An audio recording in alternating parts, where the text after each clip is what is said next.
Bonsoir à tous, merci de votre attention. Voici les titres de l'actualité de ce lundi. Ségolène Royal jette un nouveau pavé dans la mare. Après ses déclarations sur la délinquance, elle se livre à une critique virulente des 35 heures, au moment même où le Parti socialiste veut les relancer. Selon elle, la réduction du temps de travail a fragilisé les plus faibles. La France coupée en deux en ce lundi de Pentecôte. 4 Français sur 10 ont travaillé, les autres sont restés à la maison.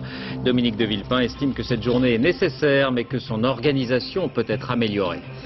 Au Bourget, le propriétaire du chien qui a grièvement blessé un enfant a été retrouvé. Il s'agit d'un cousin du garçonnet, un homme de 28 ans, sri-lankais sans papier. Il a été placé en garde à vue.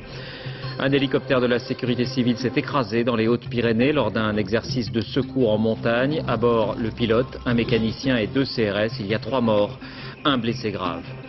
L'anarchie s'étend dans les territoires palestiniens. Les combats entre le Fatah et le Hamas ont fait 5 morts. Aujourd'hui, un bureau de la télévision palestinienne a été saccagé par des militants du parti islamiste. Des journalistes ont été battus. Enfin, un Français qu'on n'attendait pas en quart de finale à Roland-Garros, Julien Benneteau s'est qualifié après l'abandon de l'Espagnol Martín. Déception en revanche pour Gaël Monfils, éliminé par le Serbe Djokovic. Et avant de développer ces titres, cette innovation médicale qui offre de vraies perspectives, de nouvelles perspectives pour les greffes. Il s'agit d'une machine. Grâce à elle, le cœur du donneur peut continuer à battre après avoir été prélevé.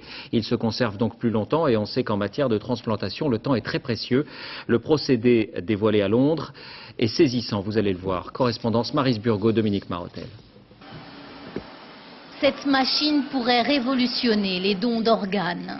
Grâce à elle, ce cœur prélevé sur un donneur en état de mort encéphalique n'a jamais cessé de battre. Jusqu'à présent, les organes prélevés étaient toujours refroidis avant d'être transplantés par des chirurgiens. Ce nouveau moyen de conservation permet en fait de soigner des cœurs de moyenne qualité et donc de les rendre aptes à la transplantation. Pendant que le cœur sera dans cette machine, il pourra être traité pour par exemple réduire les risques de rejet ou les inflammations. Un patient anglais a reçu ce cœur la semaine dernière dans cet hôpital. L'homme se porte bien. La machine devrait aussi permettre de conserver des organes plus longtemps avant leur transplantation, 12 heures, alors que le procédé par réfrigération ne peut excéder 4 heures. Les transplantations sont toujours une véritable course contre la montre. Selon les associations qui gèrent les listes d'attente des greffes, ces quelques heures gagnées sont précieuses. Cela permet d'avoir plus de cœurs disponibles et d'en améliorer la qualité. C'est un vrai progrès. Cette machine devrait être utilisée en France dans les semaines qui viennent. L'hôpital de la Pitié-Salpêtrière à Paris n'attend plus que le feu vert imminent des autorités sanitaires françaises. 186 patients français sont décédés l'an dernier, faute d'organes disponibles. En France, le nouveau coup d'éclat de Ségolène Royal qui semble décidée à bousculer le Parti socialiste. Après ses déclarations fracassantes sur la délinquance, elle s'attaque maintenant aux 35 heures, réforme emblématique de la gauche. Une prise de position qui provoque à nouveau un tollé et un débat. Hélène Hugues, Bernard Connor.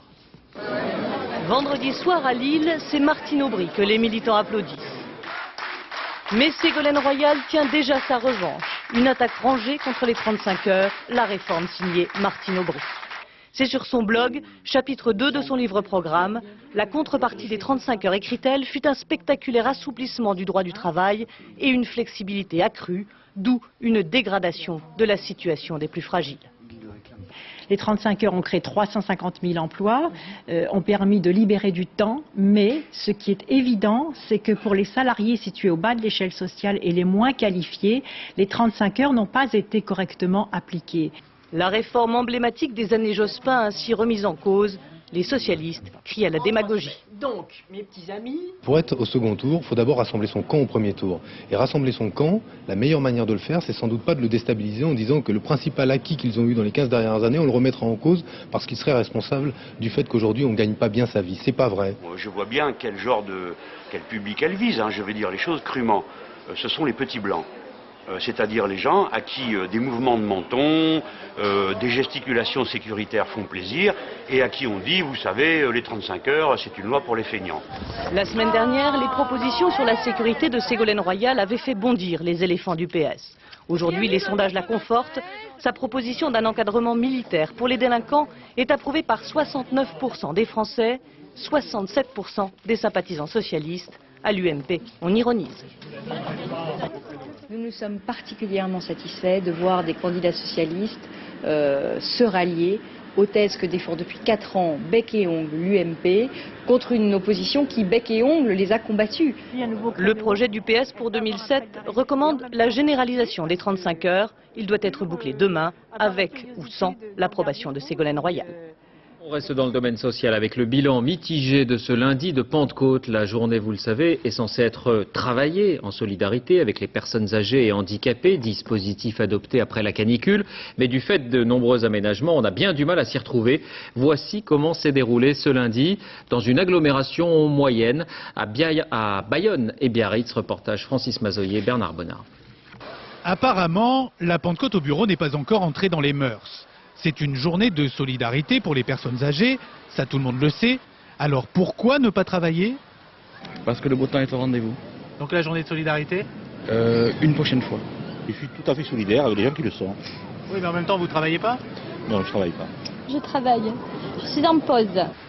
Des plages bondées à Biarritz et à quelques kilomètres de là, des rues désertes à Bayonne. Enfin presque. Beaucoup de commerces sont fermés. Ce n'est pas le jour pour faire des affaires. Parole de vendeuse. Déjà, tous les cafés sont fermés. Donc, les touristes, ils vont à la plage. Hein. Vu les résultats, peut-être que l'année prochaine, peut-être qu'ils décideront que tout le monde ferme. Ce serait bien.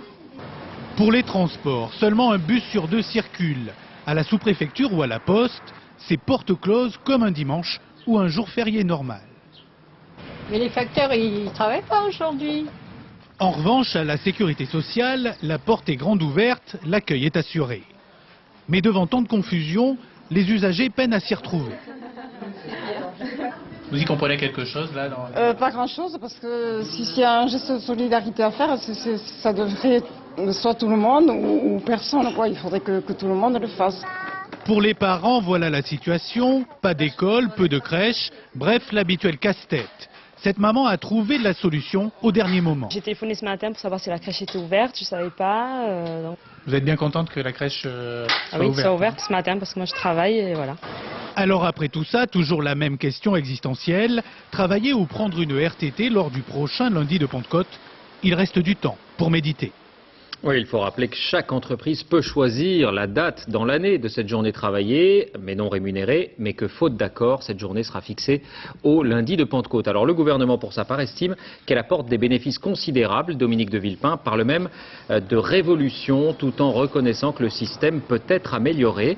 Le Premier ministre, vous le voyez, était en visite à Helsinki, en Finlande, sur le site d'une future centrale nucléaire de nouvelle génération, appelée EPR, et construite par le groupe français Areva.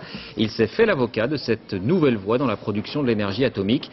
Une centrale du même type entrera en fonction en France en 2012 à Flamanville dans la Manche.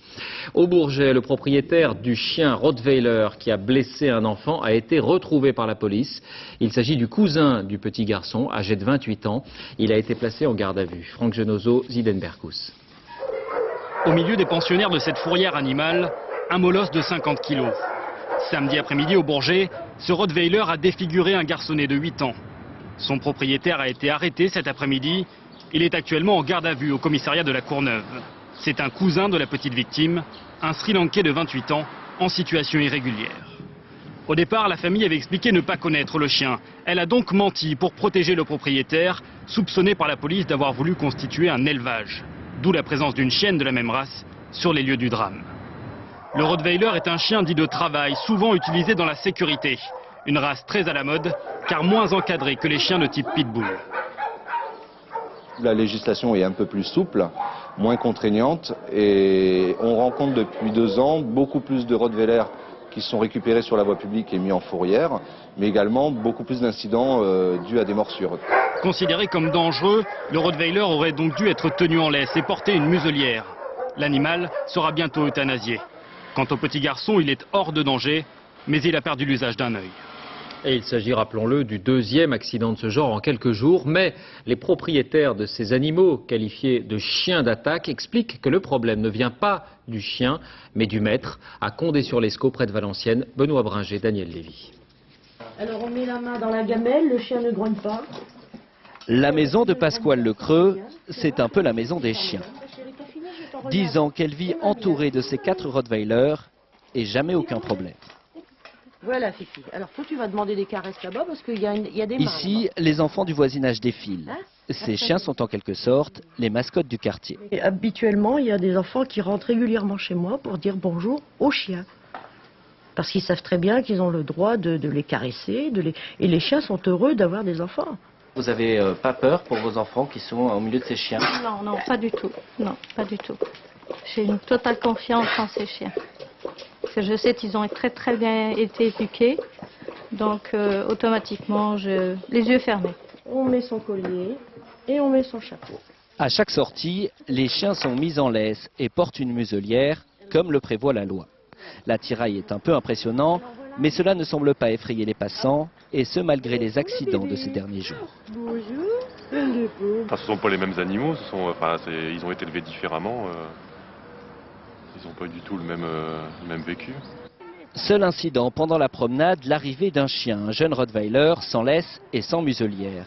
L'illustration, selon Pasquale Le Creux, que le problème ne vient pas des chiens, mais de leur maître. L'importance, c'est l'origine du chien et c'est l'éducation.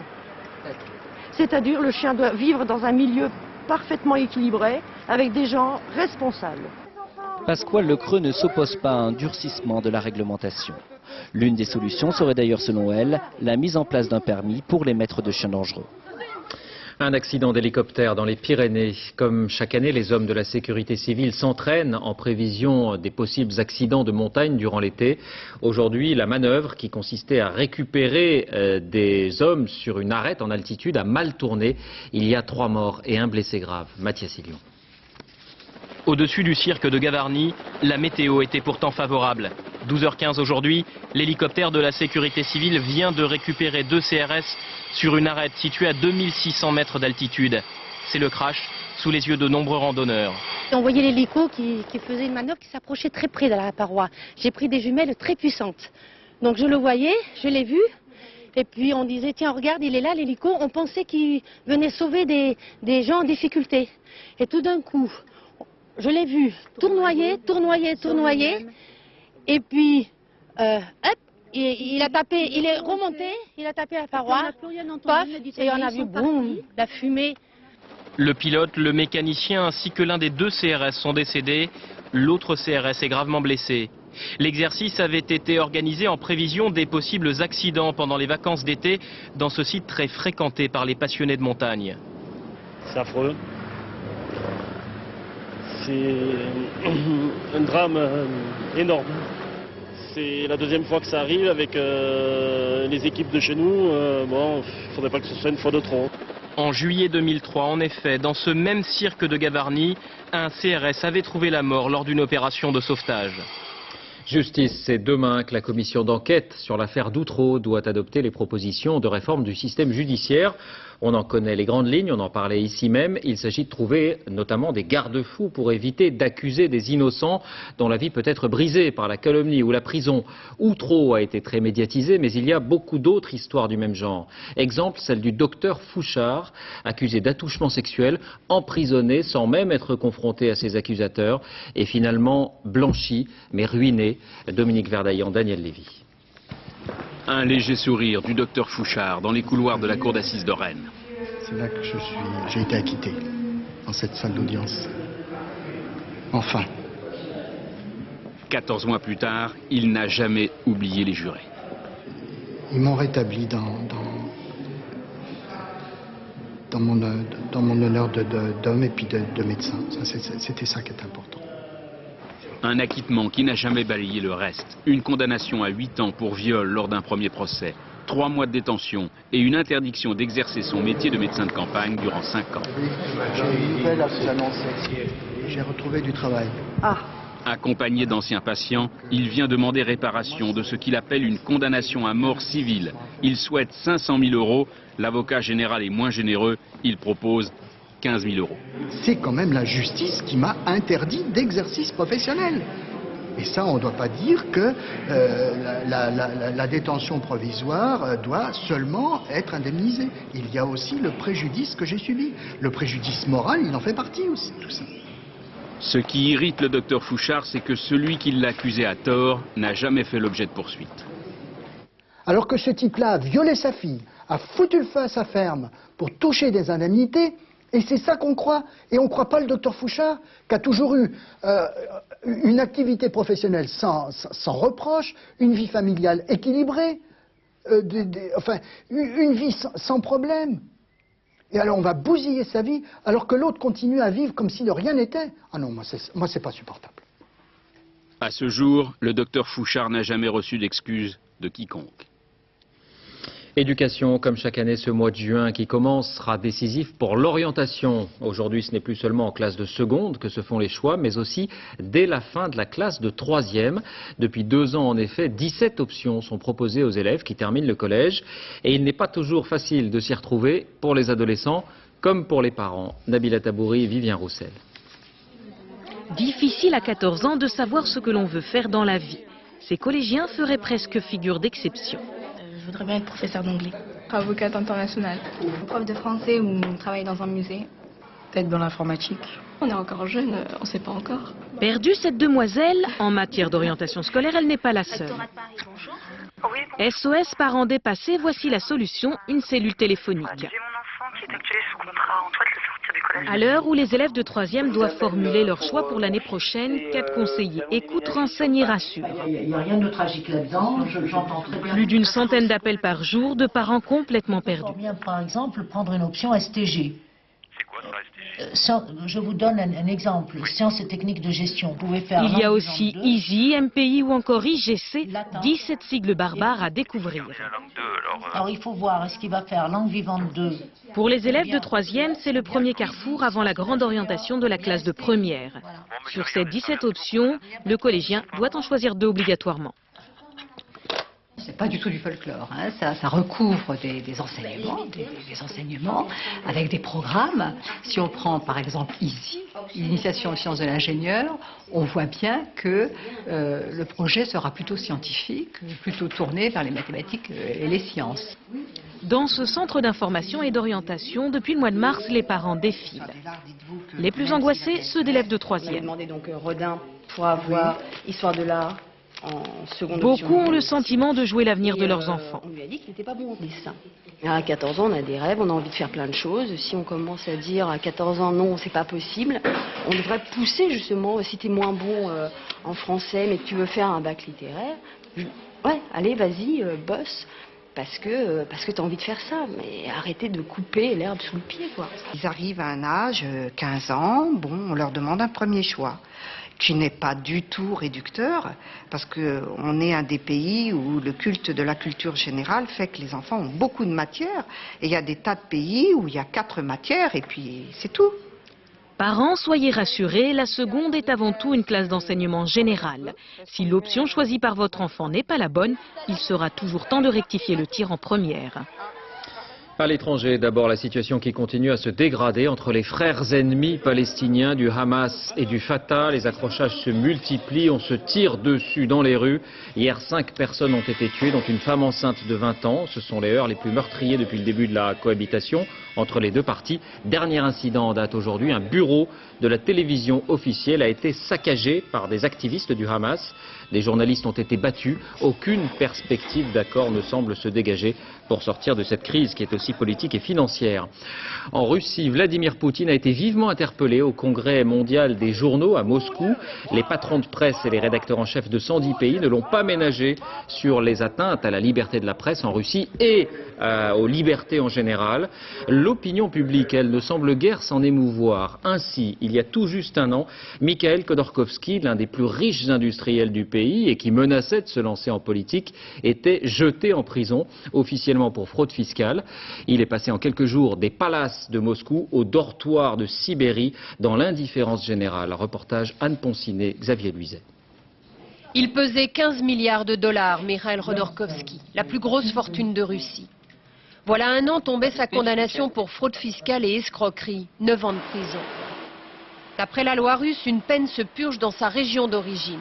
Mais pour Khodorkovsky, l'administration pénitentiaire n'a trouvé de place adéquate qu'à 7 heures d'avion, plus 15 heures de train de Moscou, Krasnokamensk, à 30 km de la Chine. En d'autres temps, on aurait appelé ça une relégation, mais ces temps sont révolus et officiellement, c'est la surpopulation carcérale qui explique cet exil. Sa femme a pu s'y rendre 3 fois pour des parloirs prolongés de quelques jours. La voici entrant à l'unique hôtel de la ville. En prison, le patron surdoué aux ambitions politiques vit dans un dortoir. Les relations avec les codétenus sont bonnes, sauf lorsque l'un d'entre eux l'a blessé au visage avec un couteau. Il reçoit les journaux mais n'a pas été autorisé à mener un travail de recherche scientifique. Toutefois, comme l'explique sa femme, l'administration pénitentiaire lui a trouvé un emploi à l'atelier.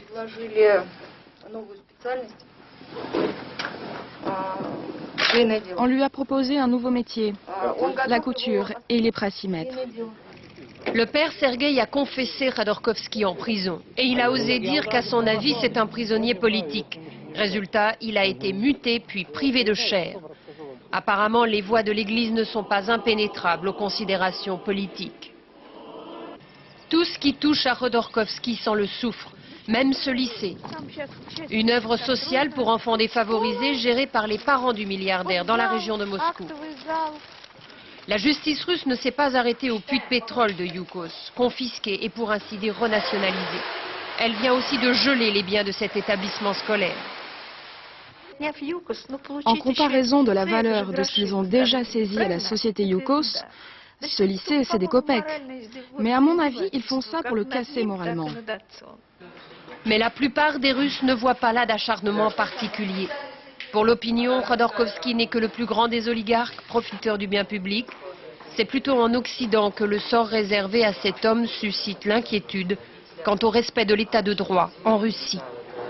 En bref, toujours à l'étranger, la victoire du social-démocrate Alan Garcia à la présidentielle au Pérou. Des résultats encore partiels, mais on n'est pas très loin des résultats définitifs, lui donne 54% des voix. Son rival, le populiste Ollanta Humala, a reconnu sa défaite. Et puis une image d'Asie, après le volcan Merapi en Indonésie, c'est le Sakurajima au Japon qui inquiète les experts. Les fumées et les cendres sont projetées sur des centaines de mètres de haut et des milliers de petites explosions se font entendre. 600 000 personnes vivent dans l'ombre de ce géant, mais il n'est pas question pour l'instant de les évacuer.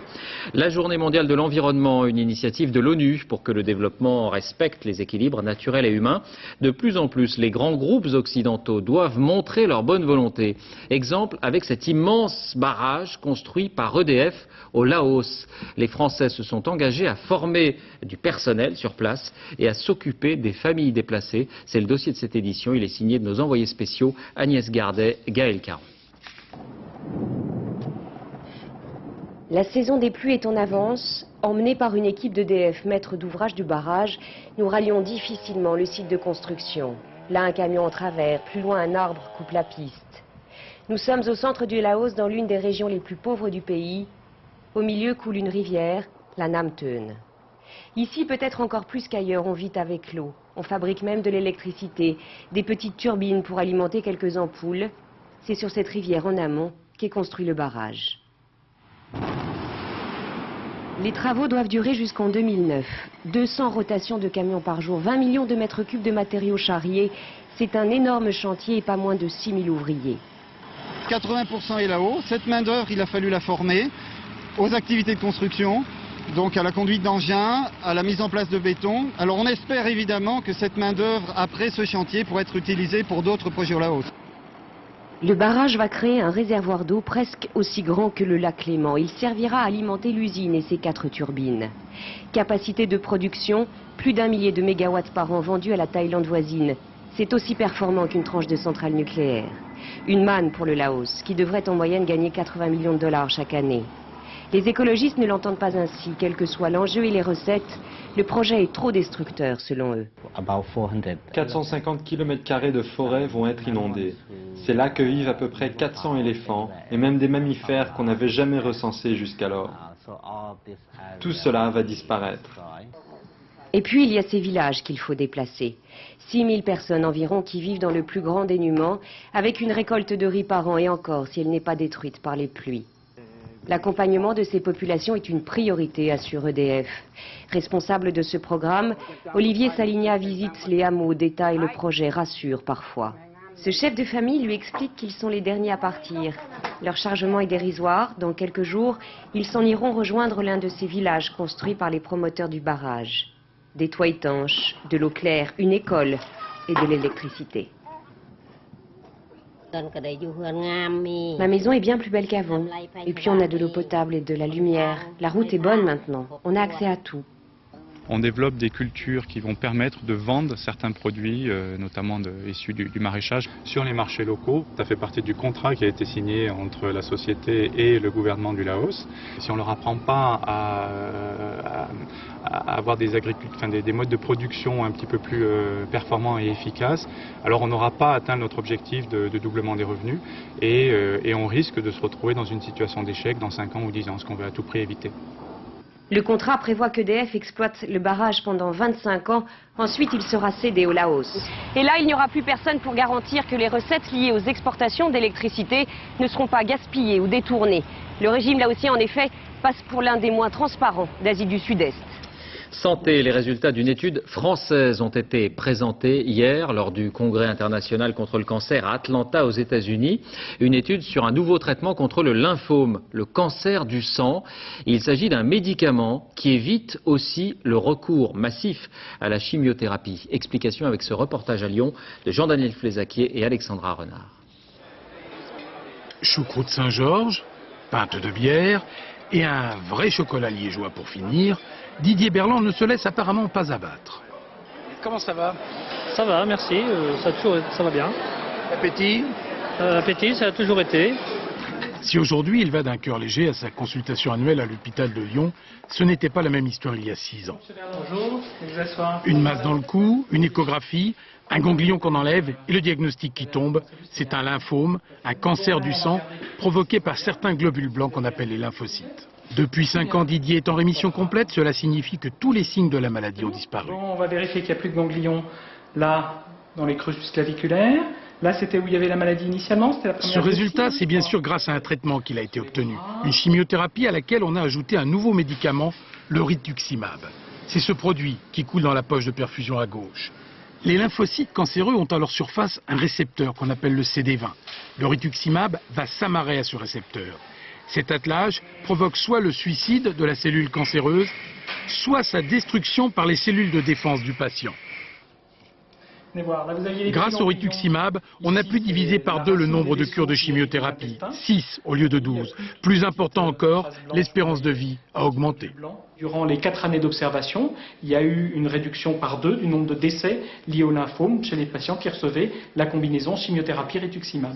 Depuis que j'ai eu la maladie, j'ai changé. Je prends la vie plus du bon côté. Il est plus facile à vivre? Oui. Il m'a demandé en mariage. Pour le meilleur, puisque le pire est désormais derrière eux. Pardon ? L'anniversaire d'une grande marque française, la verrerie de bio, verre, assiette, carafe depuis 50 ans. Cette entreprise familiale est connue dans le monde entier pour ses accessoires de luxe.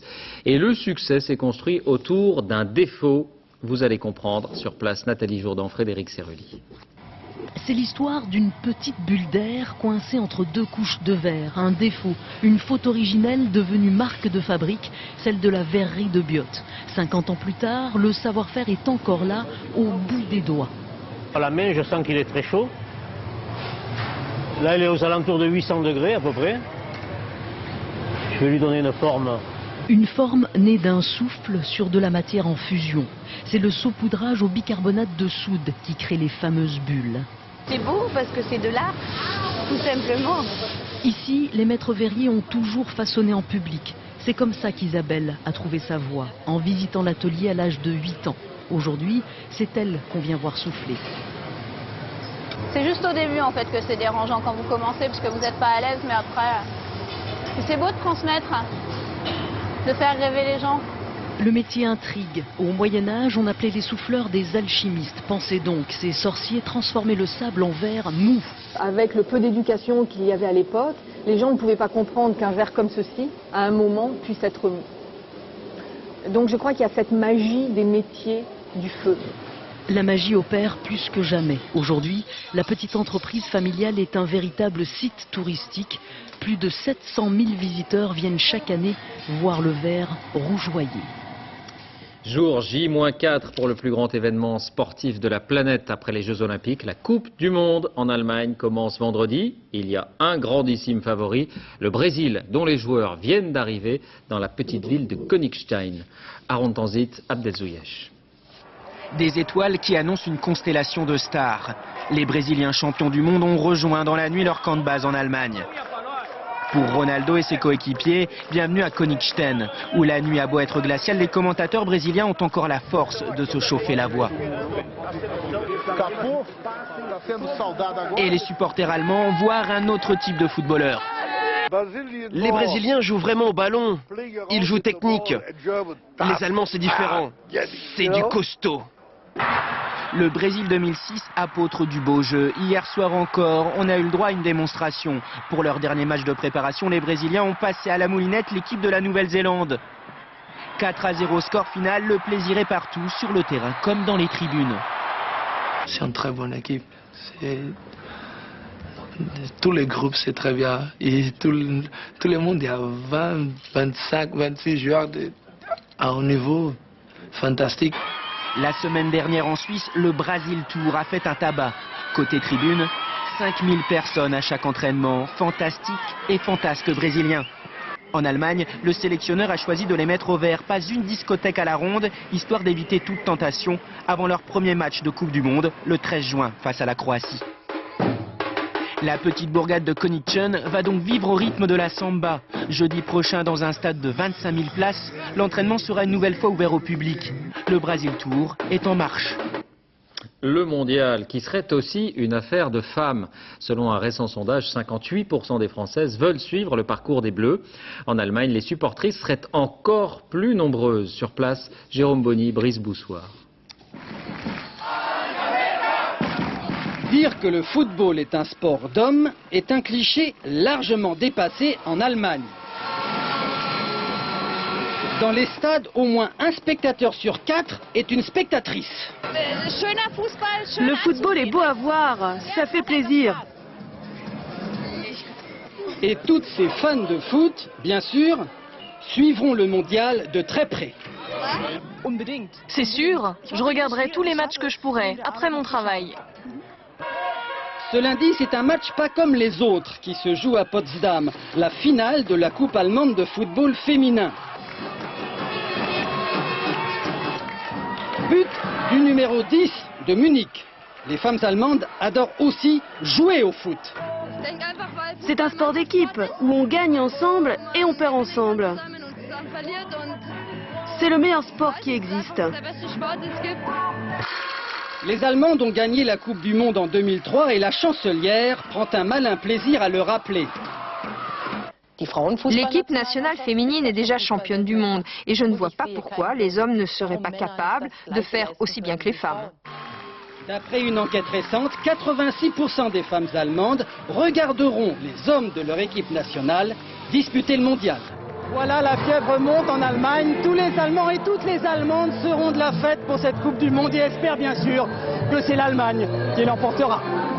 Voilà, paix dans les ménages en tout cas. Et puis à l'occasion de la Coupe du Monde, un œil sur la planète se penche ce soir sur l'Allemagne. Au-delà des clichés, la grande mutation allemande, c'est le sujet développé par Thierry Tullier et Patrick Boitet. À suivre un œil sur la planète à partir de 23h05. Tennis, c'est le Français qu'on n'attendait pas en quart de finale à Roland-Garros. Julien Benneteau s'est qualifié après l'abandon de l'Espagnol Martin. Déception en revanche pour Gaël Monfils, éliminé tout à l'heure par le Serbe Djokovic. Nathanaël de Rinxin, Mathias Barrois. Vous voulez autre chose ou pas ? Sobrement, Julien Benneteau accueille les félicitations de son entourage. Le Français est qualifié pour les quarts de finale. Pas d'explosion de joie, juste une satisfaction polie. À quelques mètres de là, dans les vestiaires du Central, son malheureux adversaire explique sa défaillance. Sur un second service, ça m'a fait claque. Sur le court, le kiné du tournoi a bien tenté de sauver le match de l'Espagnol. Mais sa blessure l'empêchait de défendre clairement ses chances. Martine ne peut pas servir, Martine ne peut pas courir, Martine ne peut pas jouer. Bento ne sait pas s'il doit en rire ou en pleurer. À 25 ans, le Français 95e joueur mondial va disputer les quarts de finale de Roland-Garros. Je suis vraiment désolé pour Berto Martine parce qu'on ne souhaite jamais la blessure d'un adversaire, d'un joueur. Et maintenant, aujourd'hui, c'est moi qui en profite. Gaël Monfils est un athlète. Un problème physique et c'est toute la mécanique qui s'enraye. Aujourd'hui, le Français manquait de précision. Ça tombe mal, son 8e de finale face au Serbe Djokovic s'est joué sur des détails. Jeu décisif dans la première manche, jeu décisif dans la deuxième manche. Depuis le début du tournoi, le Français a gagné tous ses matchs en 5-7. Malgré une bonne volonté indéniable et les encouragements du public, Monfils s'incline en 3 manches.